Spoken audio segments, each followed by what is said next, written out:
સુરેન્દ્રનગર જિલ્લાના લખતર પંથકમાં ધોધમાર વરસાદ વરસી રહ્યો છે ત્યારે લખતર તાલુકામાંથી પસાર થતી નદી નાળા અને કોઝવેની અંદર બે કાંઠે વરસાદી પાણી વહી રહ્યું છે.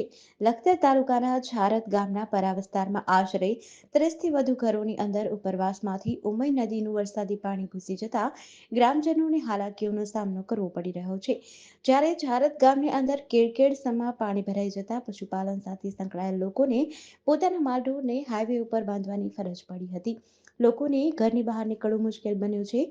જ્યારે ઝારદ ગામના સરપંચ રાજેશભાઈ ઉપદડા દ્વારા મકાનોની અંદર ભરાયેલા પાણીના કારણે ગ્રામજનોને સલામત સ્થળે ખસેડવાની કામગીરી હાથ ધરવામાં આવી હતી.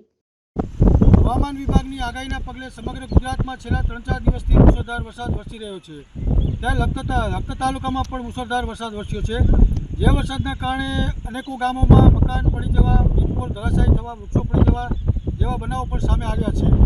તો લખતર તાલુકામાં નદી નાળા કોઝવે પણ બે કાંઠે વહી રહ્યા છે.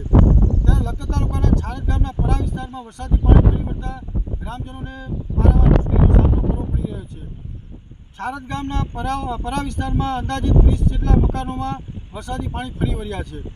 ત્યારે ઝારદ ગામના પશુપાલન સાથે સંકળાયેલા લોકોને પોતાના પશુઓ હાઈવે પર બાંધવાની ફરજ પડી છે. હાલ ઝારદ ગામના નીચાણ વિસ્તારમાં કમર સુધી પાણી ફરી વળ્યા છે, જેના કારણે ગામ લોકોને ગામની બહાર નીકળવું પણ મુશ્કેલ બન્યું છે. ગામના સરપંચ દ્વારા પરા વિસ્તારના લોકોને સુરક્ષિત સલામત સ્થળે ખસેડવાની કામગીરી હાથ ધરવામાં આવી છે. GDC ન્યૂઝ સાથે જયેન્દ્રસિંહ ઝાલા, લખતર.